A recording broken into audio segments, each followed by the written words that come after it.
All right, we'll let you guys go ahead and fire away. Questions? How's Casanova doing? I thought I saw him walking through with something on his foot. Well, he's beat up. You know, he's a little bit beat up and banged up, and you know, he's going to be one of those guys that are kind of back into the category of, you know, some of the other guys of really just evaluating near the end of the week to see, you know, how he can move around. Who would be behind Jake or behind him, or who would be the emergency guy, I guess? Well, Ashton Richardson has been playing some there, and really it's been Jake, Casanova, and Ashton. Will he be back from his? Jake?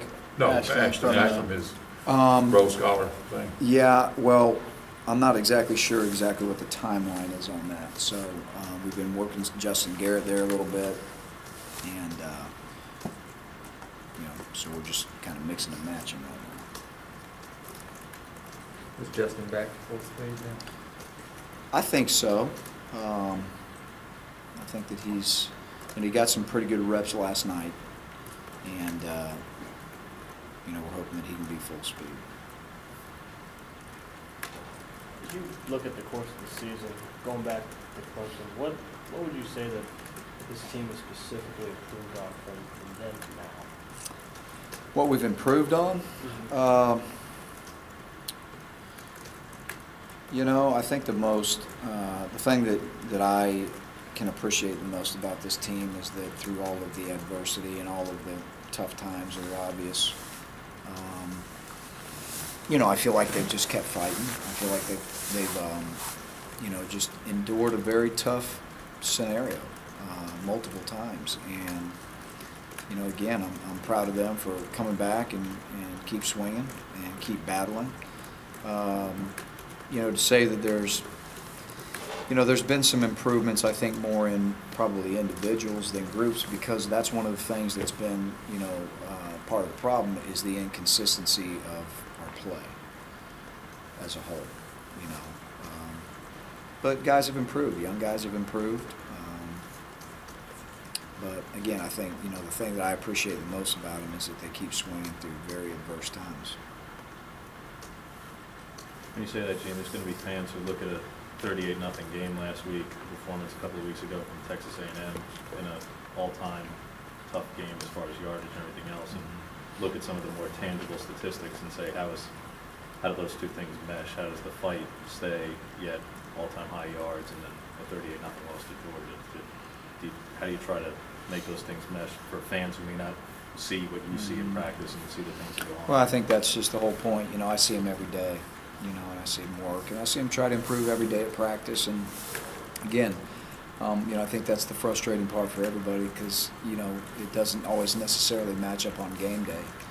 You know, the Georgia game and the A&M game, you know, two very tough games to swallow, but two very, very good football teams. And again, you know, we see these guys on an individual basis every day trying to work. You know, and that's not always, you know, what everybody sees at the end of the day with the scoreboard. So. Trying to mesh those two together is difficult. I can understand for the, you know, for the fans and anybody else that watches us play. But again, like I said, you know, I feel very strong that the guys have really hung in there and tried to keep swinging. You mentioned in one of our previous interviews this week about positions that you need to upgrade. Linebackers obviously a little bit less deep than you want it to be. Has that been a position over your time here that's been a little bit unique in terms of bringing guys in and having something like what happened to Jawara happen, people leaving, that kind of thing? I think so. You know, I think there's been circumstances there that have been, you know, a little bit different. But you know, again, that's one of the positions that we obviously know that, you know, moving forward, that we have to really shore up the depth, you know, the size of the position. But there's been instances like that have obviously, you know, created a depth problem, and, you know, quite frankly, just production, you know, is not where it needs to be at that position. But it will be.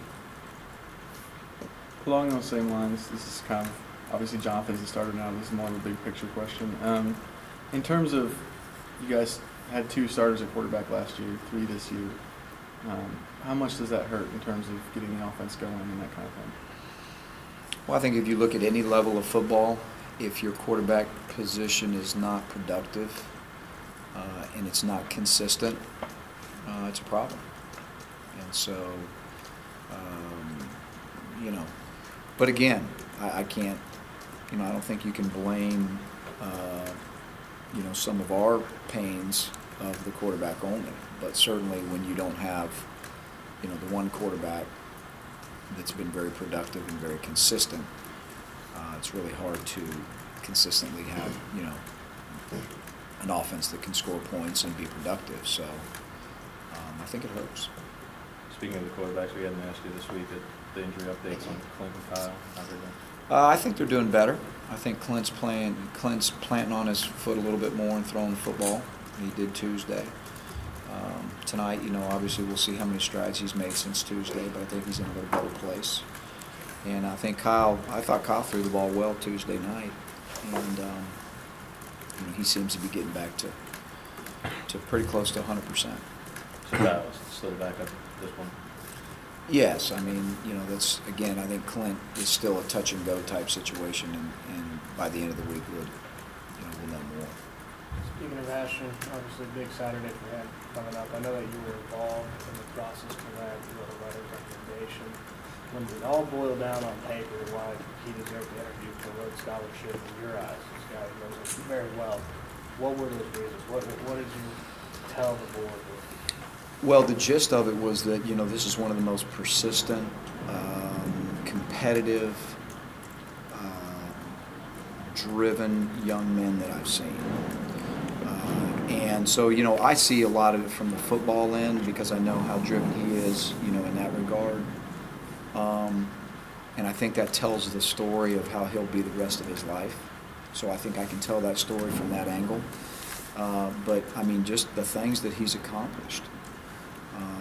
You know, that he'll be able to tell his kids and grandkids forever, you know, that he was able to come here, walk onto a team that, you know, he was on the team that won the national championship. You know, he was on a team that, you know, had a lot of success in his tenure here, that he fought through some adversity and some adverse times. But he's got a big picture idea of what he wants to do, and he's outstanding in school. And when I talk to the team about guys that have 3.5s and 3.8s and 4.0s, you know, he's always up there, you know, around the 4.0 mark, and that's about every semester. And I just think that everything that you would be looking for quality-wise in a young man that you would consider to be traits that are worthy of that scholarship, he's got them. He's got them. How healthy are Josh Holsey and Craig Sanders? Josh in a pretty good place right now. Craig's a little bit, he's battling.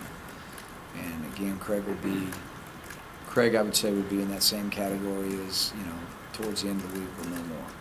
We'll know more tonight. I know CJ suited up last week. Initially you had said previously last week that was going to be maybe touching for the rest of the season. Is this something he's just going to fight through now? I think that we're in that one was kind of a unique situation because it was something that I think our medical staff did a really good job with getting him protection and being able to get him something that was able to let him function on game day, you know, with his hand. And we didn't know if we'd be able to get there or not. And so I think he's in a much better place right now in terms of, you know, being able to finish the last 2 games than this time last week when we really just had no idea. Anything else? All right, Coach. All right, man. The last injury guys,